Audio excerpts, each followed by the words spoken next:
Namaste to everyone. A warm welcome to this session of Shalita Sahasranama Stotram chanting. We'll just wait for a minute before we start to allow everyone to join and settle in. Once again, a very warm welcome. Hardha Swagatam. Let us start with Guru Vandanam. गुरुरेव गतेर्गुरुमेव भजे गुरुनैव सहास्मि नमो गुरवे न गुरोः परमं शिशुरस्मि गुरोः मतिरस्ति गुरौ मम पाहि गुरो. Dhyanam. Let us meditate on Devi before we start the Dhyanam.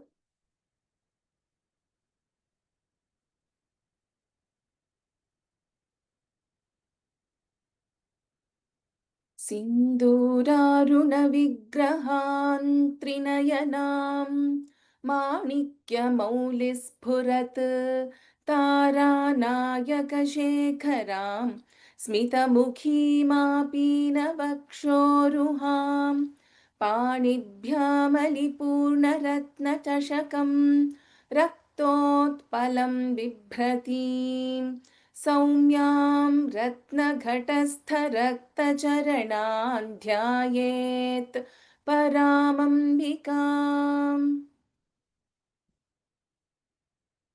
अरुणां करुणातरङ्गिताक्षीं धृतपाशाङ्कुशपुष्पबाणचापाम् अणिमादिभिरावृतां मयूखैः अहमित्येव विभावये भवानीम्. ध्यायेत् पद्मासनस्थां विकसितवदनां पद्मपत्रायताक्षीं हेमाभां पीतवस्त्रां करकलितलसद्धेम पद्मां वराङ्गीम्. सर्वालङ्कारयुक्तां सततमभयदां भक्तनम्रां भवानीं श्रीविद्यां शान्तमूर्तिं सकलसुरनुतां सर्वसम्पत्प्रदात्रीम्. सकुङ्कुमविलेपनामलिकचुम्बिकस्तूरिकां समन्दहसिते क्षणां सशरचापपाशाङ्कुशाम् अशेषजनमोहिनीमरुणमाल्य भूषाम्बरां जपाकुसुमभासुरान् जपविधौ स्मरेदम्बिकाम्. श्रीमात्रे नमः. श्रीमाता श्रीमहाराज्ञी श्रीमत्सिंहासनेश्वरी चिदग्निकुण्डसम्भूता देवकार्यसमुद्यता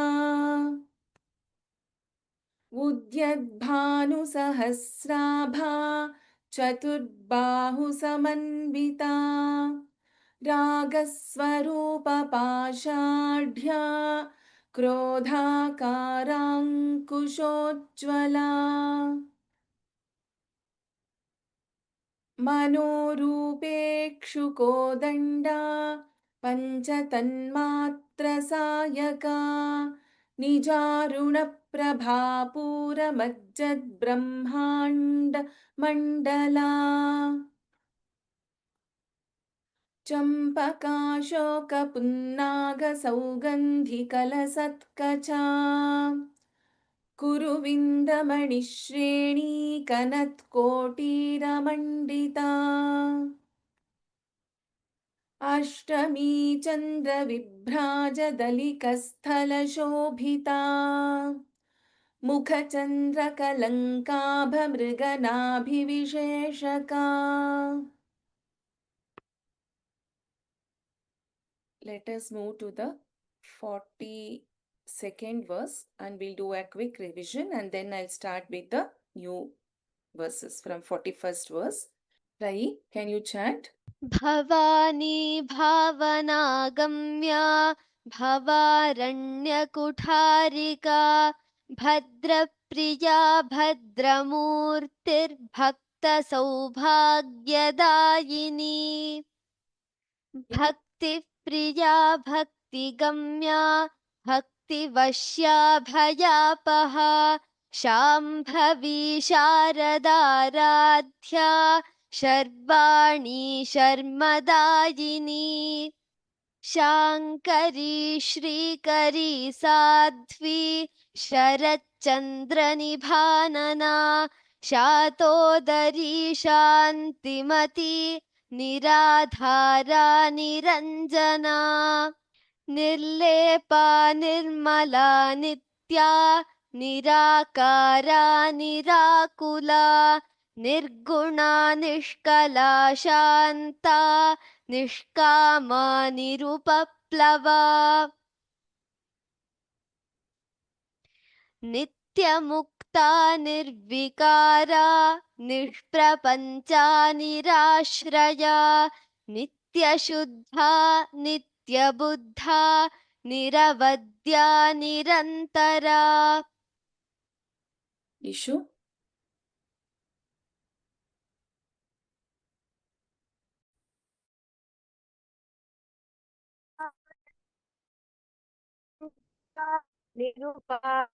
निरुपाधिर्निश्वरा निरागारागमथनी निर्मदा मदनाशिनी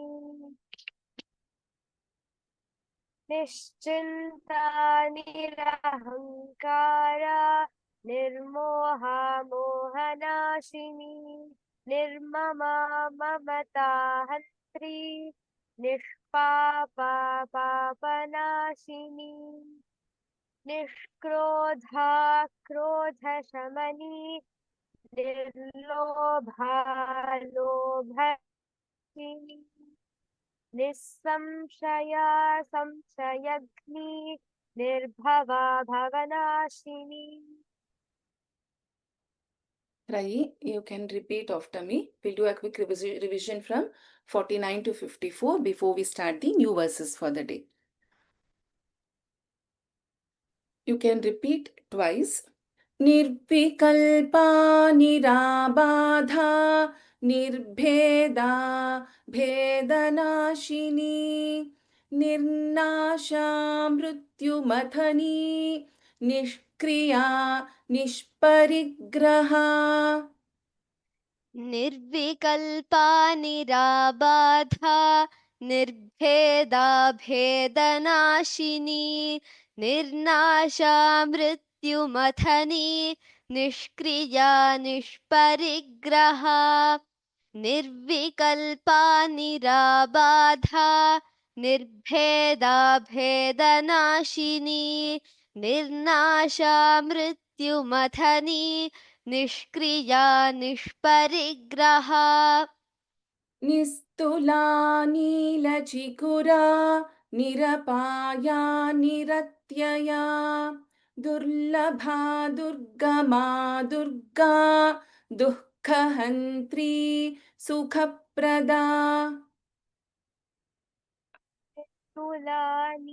तुलानीलचिकुरा निरपाया निरत्यया दुर्लभा दुर्गमा दुर्गा दुःखहन्त्री सुखप्रदा निस्तुला नीलचिकुरा निरपाया निरत्यया दुर्लभा दुर्गमा दुर्गा दुःखहन्त्री सुखप्रदा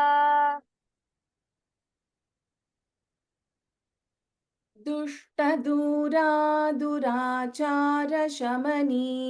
दोषवर्जिता सर्वज्ञा सान्द्रकरुणा समानाधिकवर्जिता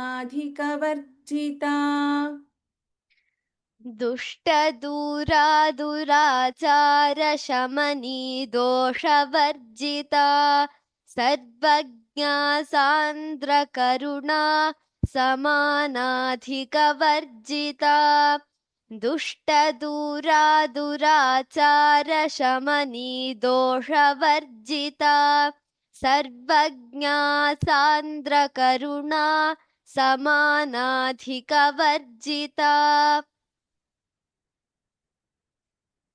सर्वशक्तिमयी सर्वमङ्गला सद्गतिप्रदा सर्वेश्वरी सर्वमयी सर्वमन्त्रस्वरूपिणी सर्वशक्तिमयी सर्वमङ्गला सद्गतिप्रदा सर्वेश्वरी सर्वमयी सर्वमन्त्रस्वरूपिणी सर्वशक्तिमयी सर्वमङ्गला सद्गतिप्रदा सर्वेश्वरी सर्वमयी सर्वमन्त्रस्वरूपिणी सर्वयन्त्रात्मिका सर्वतन्त्ररूपा मनोन्मनी माहेश्वरी महादेवी महालक्ष्मीर्मृडप्रिया सर्वयन्त्रात्मिका सर्वतन्त्ररूपा मनोन्मनी माहेश्वरी महादेवी महालक्ष्मीर्मृडप्रिया सर्वयन्त्रात्मिका सर्वतन्त्ररूपा मनोन्मनी माहेश्वरी महादेवी महालक्ष्मीर्मृडप्रिया महारूपा महापूज्या महापातकनाशिनी Mahamaya महासत्त्वा महाशक्तिर्महारतिः महारूपा महापूज्या महापातकनाशिनी Mahamaya महासत्त्वा महाशक्तिर्महारतिः महारूपा महापूज्या महापातकनाशिनी Mahamaya महासत्त्वा महाशक्तिर्महारतिः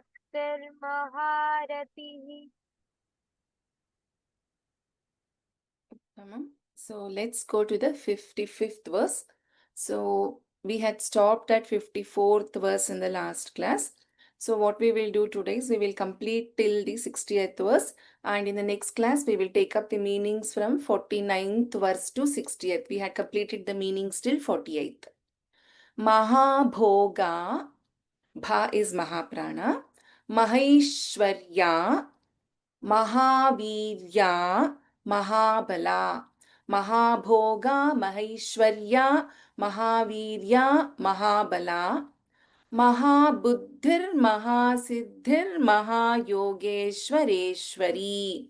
If we split this, Mahabuddhihi, Mahasiddhihi, Mahayogeshwareshwari.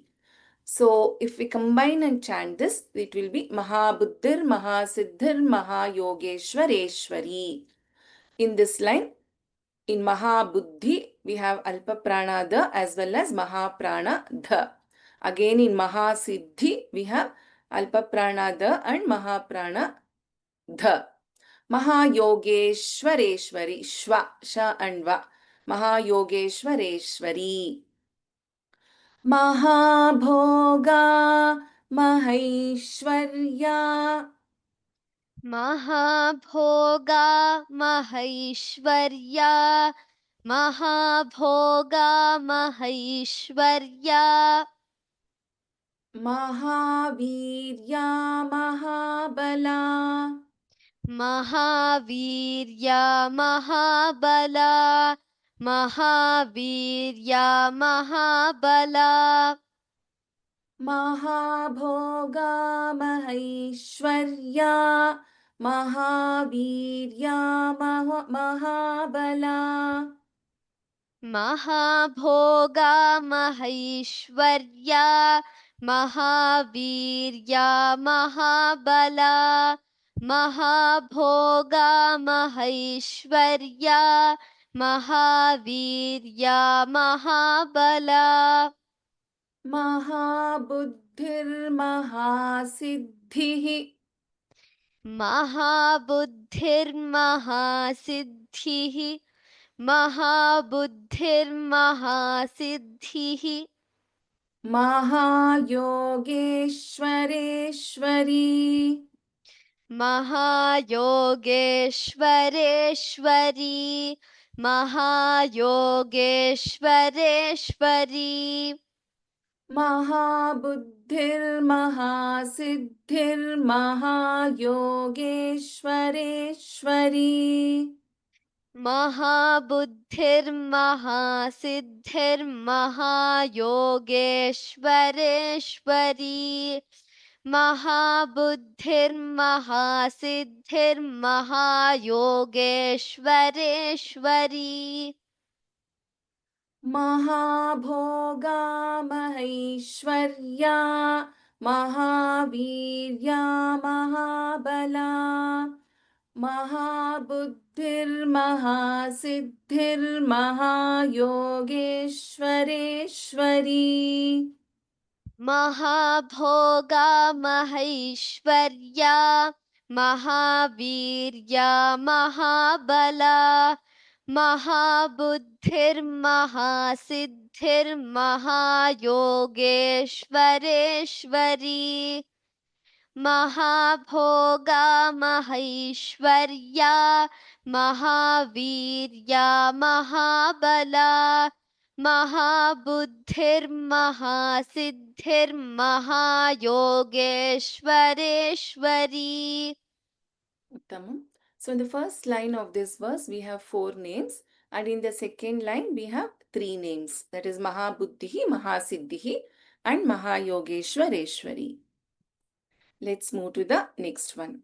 Mahatantra, Mahamantra, Mahayantra, Mahasana, Mahayagakramaradhya. In Mahayagakramaradhya, Aradhya, Dha is Mahaprana Mahabhairava Pujita. Bha is Mahaprana in Bhairava. Mahatantra, Mahamantra, महातन्त्रा महामन्त्रा महातन्त्रा महामन्त्रा Mahayantra, Mahasana, महायन्त्रा महासना महायन्त्रा महासना Mahatantra, Mahamantra, Mahayantra, Mahasana. महातन्त्रा महामन्त्रा महायन्त्रा महासना महातन्त्रा महामन्त्रा महायन्त्रा महासना Mahayagakramaradhya, महायागक्रमाराध्या महायागक्रमाराध्या Mahayagakramaradhya, महायागक्रमाराध्या महायागक्रमाराध्या Mahabhairava Pujita, महाभैरवपूजिता महाभैरवपूजिता महायागक्रमाराध्या महाभैरवपूजिता महायागक्रमाराध्या महाभैरवपूजिता महायागक्रमाराध्या महाभैरवपूजिता महातन्त्रा महामन्त्रा महायन्त्रा महासना महायागक्रमाराध्या महाभैरवपूजिता महातन्त्रा महामन्त्रा महायन्त्रा महासना महायागक्रमाराध्या महाभैरवपूजिता महातन्त्रा महामन्त्रा महायन्त्रा महासना महायागक्रमाराध्या महाभैरवपूजिता Uttamam. So in the first line of this verse, we have 4 names, and in the second line, we have 2 names, which makes it totally 6 names. Let's go to the 57th verse. Maheshwara Mahakalpa Mahatandava Sakshini. In Maheshwara, we have Shankarasha, Maheshwara, Mahakalpa, Mahatandava, N, Mahatandava, Alpa Prana Da in Tandava, Sakshini, Sakshini, Mahakamesha Mahishi. The last letter in Mahakamesha Mahishi is Sha. Mahatripura Sundari. Maheshwara Mahakalpa. Maheshwar महाकल्प Maheshwar महाकल्प Mahatandava Sakshini. महाताण्डव साक्षिणी महाताण्डव साक्षिणी Maheshwara Mahakalpa Mahatandava Sakshini. Maheshwar महाकल्प महाताण्डव साक्षिणी Maheshwar महाकल्प महाताण्डव साक्षिणी. So this is one name, though in the first instance, I took a break after Mahakalpa. When we chant this in Parayanam, we have to chant this together. The second line now. Mahakamesha Mahishi. महाकामेश Mahishi महाकामेश Mahishi Mahatripura Sundari. Mahatripurasundari Mahatripurasundari Mahakamesha Mahishi. Mahatripura Sundari. महाकामेश Mahishi Mahatripurasundari महाकामेश Mahishi Mahatripurasundari. Maheshwara Mahakalpa Mahatandava Sakshini. Mahakamesha Mahishi. Mahatripura Sundari. Maheshwar महाकल्प महाताण्डव साक्षिणी महाकामेश Mahishi Mahatripurasundari Maheshwar महाकल्प महाताण्डव साक्षिणी महाकामेश Mahishi Mahatripurasundari Tamam. Okay, as I mentioned earlier, the first line has one name and second line it is two names, Mahakamesha Mahishi and Mahatripura Sundari. Let's go to the 58th verse. Chatushashtyupacharādhya. In Chatushashti, it is if we split this, Chatushashti Upacharādhya. So Chatushashti means 64. Both the shas in this case is sha, murdhanya sha, that is the sha which we use in Shanmukha. Chatushashti, Chatushashtyupacharadhya, dha is Mahaprana. Again, Chatushashti Kalamayi, Mahachatushashti Koti Yogini Gana Sevita.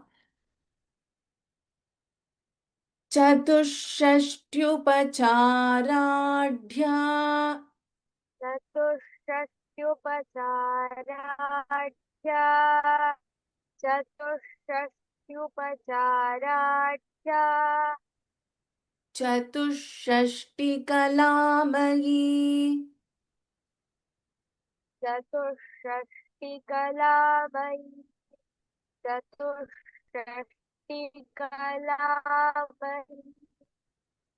Chatushashtyupacharadhya. Chatushashtikalaamayi. चतुष्षष्ट्युपचाराढ्या चतुष्षष्टिकलामयी चतुष्षष्ट्युपचाराढ्या चतुष्षष्टिकलामयी Mahachatushashti.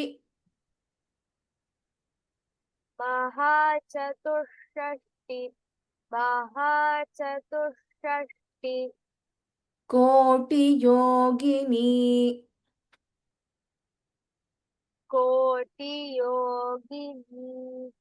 कोटियोगिनी Ganasevita. गणसेविता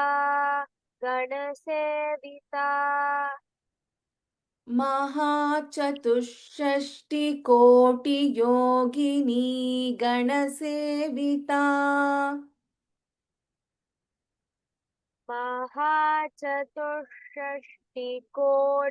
महाचतुष्षष्टिकोटियोगिनी गणसेविता महाचतुष्षष्टिकोटियोगिनी गणसेविता Chatushashtyupacharadhya.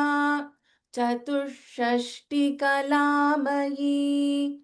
Mahachatushashtikoti Ganasevita. चतुष्षष्ट्युपचाराढ्या चतुष्षष्टिकलामयी महाचतुष्षष्टिकोटियोगिनी गणसेविता चतुष्षष्ट्युपचाराढ्या चतुष्षष्टिकलामयी महाचतुष्षष्टिकोटियोगिनी गणसेविता Tamam. So in the first line, we have two names, and in the second line, it is one single name, which has to be chanted together. Let's move to 59th verse. Manu Vidya, Chandra Vidya, Chandra Mandala Madhyaga. Manu Vidya, Alpaprana da and ya. It becomes Dya, Manu Vidya, Chandra Vidya, Chandra Mandala. In Mandala, it is Na, Ta, Tha, Da, Dha, Na, fifth letter of Tavarga. Chandra Mandala, Alpaprana Da in Mandala. Madhyaga, we have Mahaprana Dha and Ya. Madhyaga, Charu Rupa. If you notice here, we have Ru and Ru, Hrasva and Dirgha next to each other. Charu Rupa, Charu Hasa, Charu Chandra Kaladhara. In Kaladhara, Dha is Mahaprana. Manu Vidya, Chandra Vidya, Manu Vidya Chandra Vidya Manu Vidya Chandra Vidya Chandra Mandala Madhyaga. Chandramandalamadhyaga Chandramandalamadhyaga Manu Vidya Chandra Vidya Chandra Mandala Madhyaga. Manu Vidya Chandra Vidya Chandramandalamadhyaga Manu Vidya Chandra Vidya Chandramandalamadhyaga Charu Rupa Charu Hasa Charu Rupa Charu Hasa Charu Rupa Charu Hasa Charu Chandra Kaladhara Charu Chandra Kaladhara Charu Chandra Kaladhara Charu Rupa Charu Hasa Charu Chandra Kaladhara Charu Rupa Charu Hasa Charu Chandra Kaladhara Charu Rupa Charu Hasa Charu Chandra Kaladhara Manu Vidya Chandra Vidya Chandra Mandala Madhyaga Charu Rupa Charu Hasa Charu Chandra Kaladhara Manu Vidya Chandra Vidya Chandra Mandala Madhyaga Charu Rupa Charu Hasa Charu Chandra Kaladhara Manu Vidya Chandra Vidya Chandra Mandala Madhyaga Charu Rupa Charu Hasa Charu Chandra Kaladhara. Tamam. So in this name, we have three names in the first line and three names in the second line. Let's move to the 60th verse. Charachara Jagannatha. In Jagannatha, na is na and a. Charachara Jagannatha. Tha is Mahaprana. Chakraraja Niketana. Parvati Padmanayana. The and ma together. Dma. Padmanayana. Padmaraga Samaprabha. Bha is Mahaprana. Charachara Jagannatha. चराचर जगन्नाथ चराचर Jagannath Chakrarajaniketana. चक्रराजनिकेतना चक्रराजनिकेतना Charachara Jagannatha. Chakrarajaniketana. चराचर जगन्नाथ चक्रराजनिकेतना चराचर Jagannath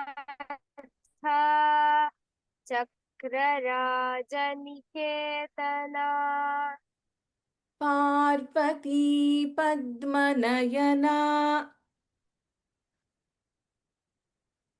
Parvati पद्मनयना Parvati पद्मनयना पद्मरागसमप्रभा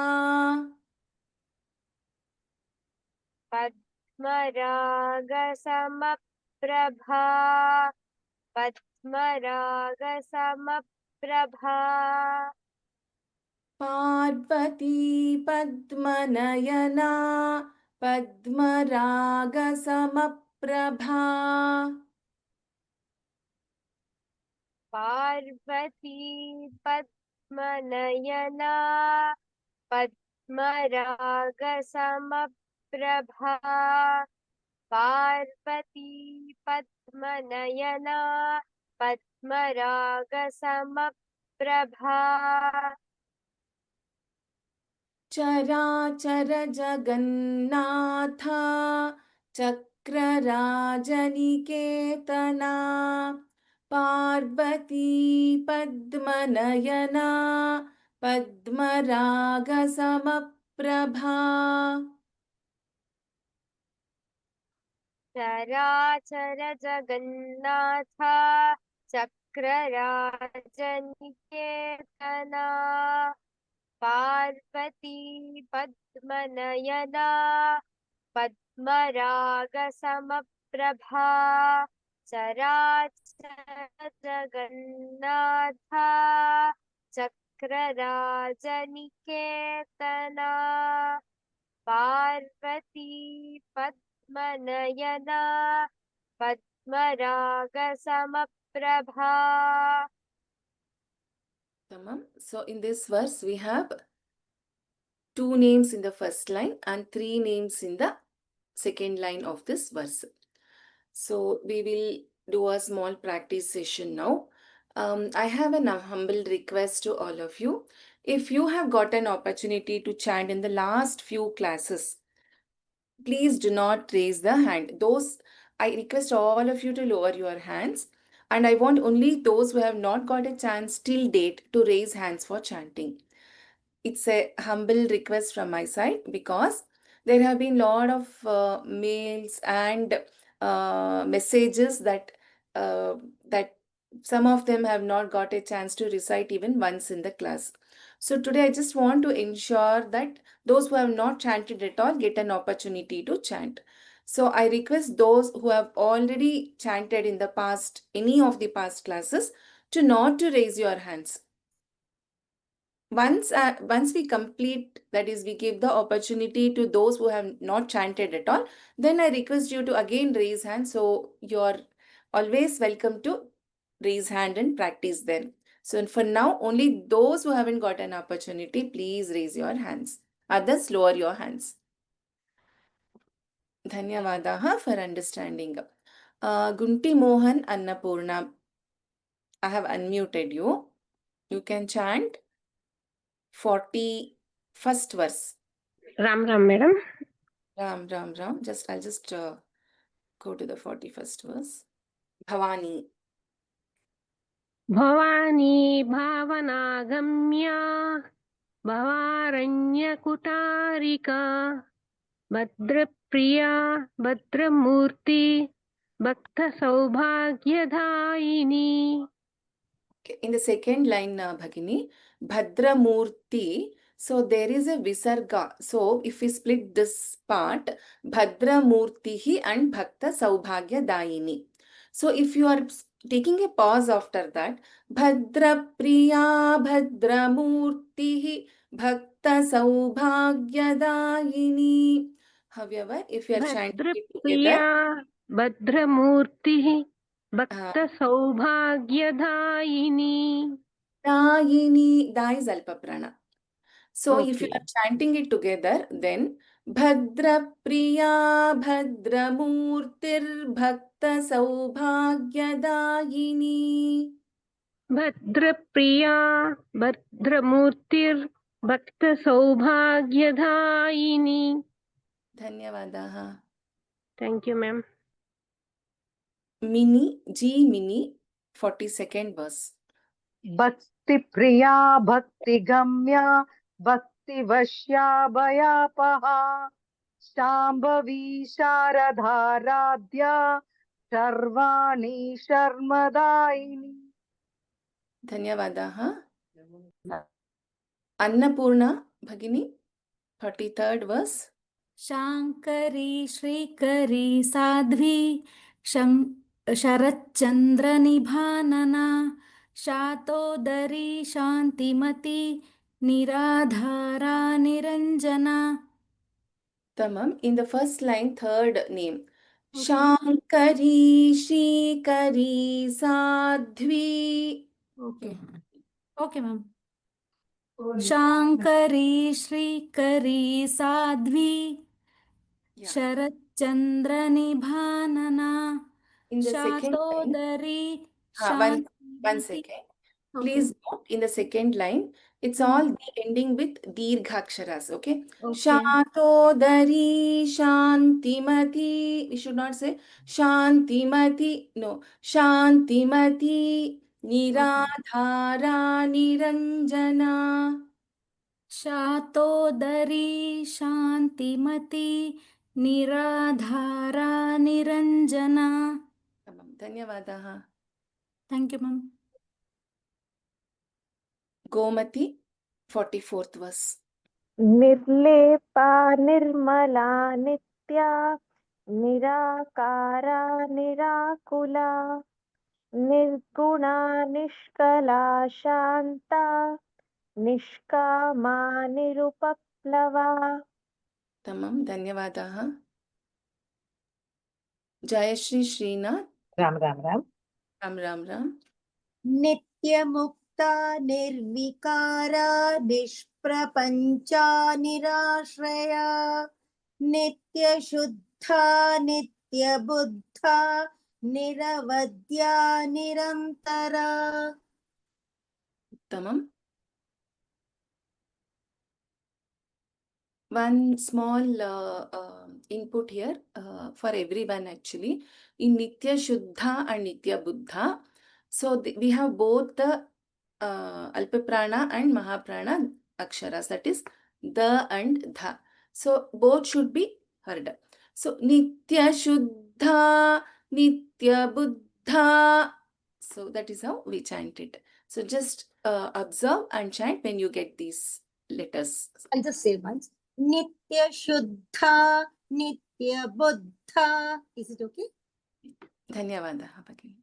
Thank you, ma'am. Thank you. Shubham Gupta Mahodaya, 46th verse. Yes, ma'am. Niskarana Niskalanka Nirupadhir Nirishwara Niragaraga Nirmada Madanashini. Shubham Mahodaya, can you chant the first line again? Nishkarana Nishkalanka Nirupadhir Nirishwara. Tamam. Dhanyavadaha. I heard it differently the first time. Dhanyavadaha. Asha Lata. नमस्ते 46. भगिनी. Namaste. निश्चिन्ता निरहङ्कारा निर्मोहा मोहनाशिनी निर्ममा ममताहन्त्री निष्पापा पापनाशिनी. Dhanyavadaha Bhagini. Nagesh Mahodaya, 48th verse. Ram Ram. Ram Ram Ram. निष्क्रोधा क्रोध समणि निर्लोभा लोभनाशिनी निःसंशया संशयग्नि निर्भवा भवनाशिनी. Would you like to chant again? Yeah.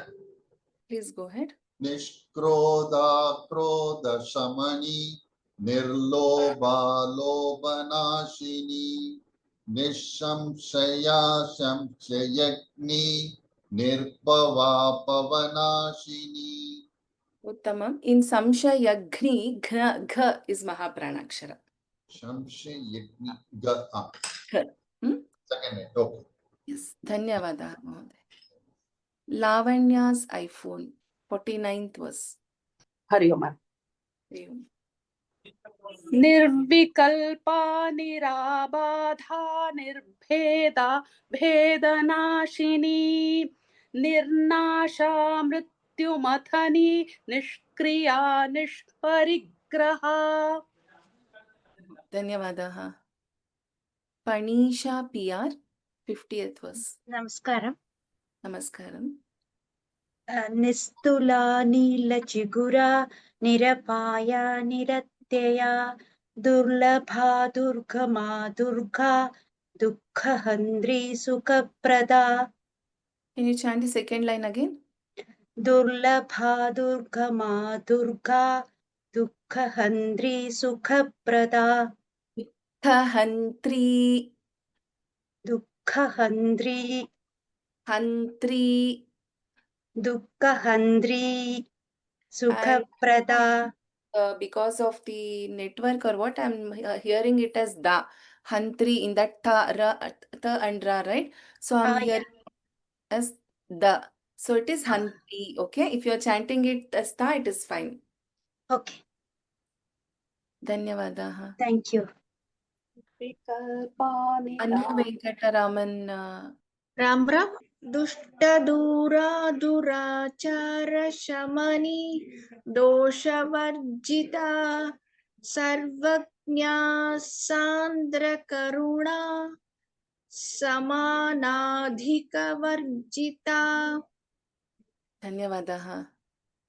Thank you. Okay. Karuna Gaur, I have unmuted you. Shri Matre Namaha. Shri Matre Namaha. सर्वशक्तिमयी Sarvamangala सद्गुतिप्रदा Sarveshwari सर्वमयी सर्वमंत्रस्वरूपिणी सर्वशक्तिमयी Sarvamangala सद्गुतिप्रदा Sarveshwari सर्वमयी सर्वमंत्रस्वरूपिणी. Tamam. This Sarva Mangala is in it is La. Sarva Mangala. Okay, ma'am. Okay, ma'am. Thank you. Dhanyavadaha.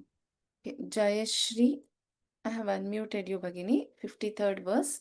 Yes. सर्वयंत्रात्मिका सर्वतंत्ररूपा मनोन्मनी माहेश्वरी महादेवी महालक्ष्मीर्मृडप्रिया. Bhagini, I'll chant once. Can you repeat after me? Yeah. Sarvayantratmika. सर्वयंत्रात्मिका सर्वतंत्ररूपा Manonmani. मनोन्मनी Maheshwari. माहेश्वरी Mahadevi. महादेवी Mahalakshmirmridapriya. महालक्ष्मीर्मृडप्रिया. Dhanyavadaha. Ramya, 54th verse. महारूपा महापूज्या महापातकनाशिनी Mahamaya महासत्त्वा महाशक्तिर्महारतिः. Tamam. Dhanyavadaha. Sandhya Iyengar Bhagini, I have unmuted you. महाभोगा महाश्वर्या महावीर्या महाबला महाबुद्धिर्महासिद्धिर् महायोगेश्वरेश्वरी महायोगेश्वरेश्वरी. Okay. Dhanyavadaha Bhagini. I'll repeat the first line once, first both the lines again. You repeat after me, okay? Mahabhoga Mahaishwarya महाभोगा महाशर्या Mahaishwarya महैश्वर्या Mahavirya Mahabala महावीर्या महाबला Mahabuddhir Mahasiddhir Mahayogeshwareshwari महाबुद्धिर्महासिद्धिर् महायोगेश्वरेश्वरी. Dhanyavadaha. You can go on mute. धन्यवाद. Jyotish Bhagini, I've unmuted you. महाभोगा महेश्वर्या महावीर्या महाबला महाबुद्धिर्महासिद्धिर्महायोगेश्वरेश्वरी. Let me repeat the second line again because I think I took a break. महाबुद्धिर्महासिद्धिर्महायोगेश्वरेश्वरी. Tamam. Dhanyavadaha. Ajita. महातंत्र महामंत्र महायंत्र महासना महायागक्रमाराध्य महाभैरव पूजिता. Dhanyavadaha. Mke Muttu. AMUTHU. महातंत्र महामंत्र महायंत्र महासना महायाग क्रमाराध्य महाभैरव पूजिता. So in Mahayaga Kramaradhya, Dha is Mahaprana. Okay. Mahayaga Kramaradhya महायाग क्रमाराध्य Mahabhairav Pujita. Tamam. So we will stop here. I know there are still many people who have raised your hands, probably that you have not got an opportunity still. Next class, we will repeat the same process. We will have only those who have not got the opportunity to chant till date will raise hands. Others, let us refrain from raising hands. So when I call out the names, it is not intentional. If I call out some names repeatedly, it is a way I'm seeing on the screen, I'll be calling out. So I request the attendees who have got chance in the past to not raise hands in the next class also, even those who got the chance today. Only those who didn't get a chance till date, you can raise hands in the next class. So after that, we will again restart, whoever would be raising hands for chanting. I know there have been some questions. Please write to me on sandhya.vyoma@gmail.com. I have not been available for last 2 classes and I'm yet to respond to few mails. So I will do that. So please get in touch with me there for any queries. If not, let us address it in the next class. Let us do the Mangalam. Sarva Mangala Mangalye Shive Sarvartha Sadhike Sharanye Triambake Devi Narayani Namostute. Pranams to everyone. Namaskaraha. Dhanyavadaha.